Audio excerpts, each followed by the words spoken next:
The Epic of Gilgamesh is an ancient Sumerian poem from Mesopotamia that dates back to about the early 3rd to late 2nd millennium BC, and it was later transcribed in Akkadian to 12 clay tablets that date to about the 12th to 10th century BC. The epic follows the story of Gilgamesh, who is a hero-like king of Uruk. He is 2/3 god and 1/3 human, and he's been blessed by the gods with incredible strength and courage and beauty and wisdom. And he builds the glorious Uruk with large temples and a large wall that surrounds it, but the people inside are miserable. They complain about Gilgamesh abusing his powers, abusing women, forcing labor out of his people, and his large ego. And so the gods decide to create a rival to him, and so they create Enkidu. They create him as a wild man. He lives in the forest with the beasts. And when Gilgamesh hears of this, he sends a temple prostitute out to calm him and to teach him the ways of man and to civilize him. So after 6 days spent with her, the animals renounce him. They no longer see him as one of them, and she convinces him to travel back and live in Uruk with her. And so he travels back, and when he learns of Gilgamesh, he opposes his ego. And so he confronts him, and they battle. And Gilgamesh wins the battle, but he spares Enkidu's life. After that, they remain friends. Great friends. So Gilgamesh gets the idea that he wants to travel to the sacred cedar forest that is forbidden to mortals, and he wants to slay the guardian Humbaba. And Enkidu doesn't like the idea, and Gilgamesh's mother doesn't like the idea, but she asks the god Shamash to watch over them and to protect them on the journey. And Gilgamesh convinces Enkidu to go. They slay Humbaba, and they chop down the ancient cedar trees, and they build a raft out of them, and they return back to Uruk. Once they return, the goddess Ishtar is lustful for Gilgamesh. However, he rejects her, and she's angered by this.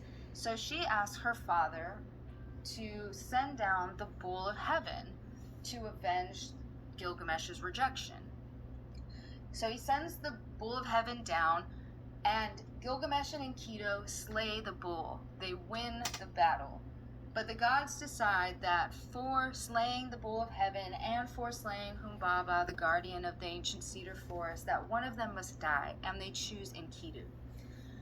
So the fate falls upon Enkidu, and he falls ill, and he eventually dies. And Gilgamesh is devastated by this, and he's so much so that he can't even leave the side of his dead body until the maggots are falling out of his body.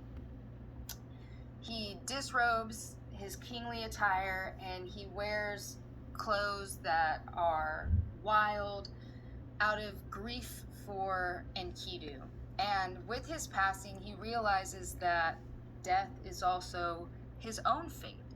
So he decides to embark on a perilous journey to try and find the secret to everlasting life. And so he goes and he travels to find Utnapishtim and his wife, who survived the Great Flood and are the only humans to be granted immortality. So he travels far, and he reaches the 2 mountain peak where the scorpion-like creatures are guarding, and they allow him to pass. And he has to pass through a dark, pitch-black tunnel for 12 leagues. But when he gets to the other side, it's a glorious wonderland. And at first, he's met by a winemaker who tries to convince him to turn around, but once hearing his story, allows him to continue on.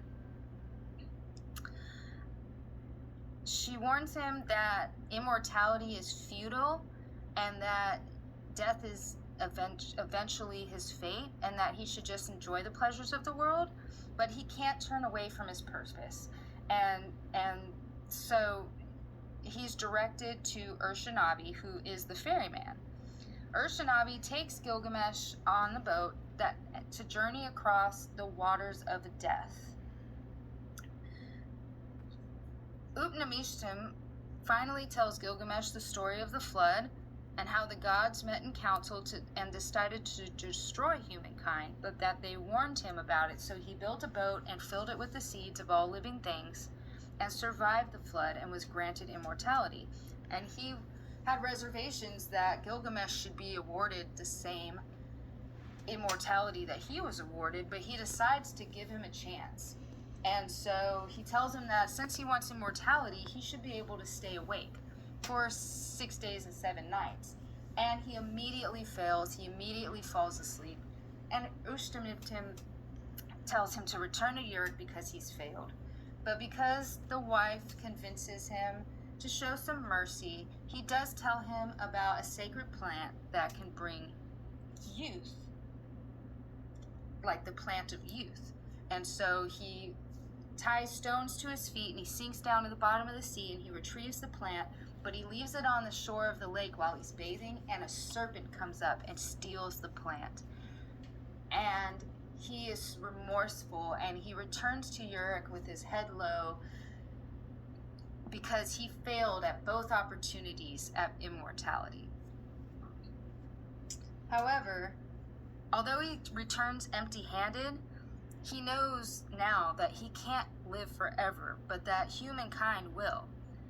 And so he looks at his city and he sees how magnificent it is, and he knows that the closest thing to immortality is the achievement that he's made in his city, because although he will die, humankind will not.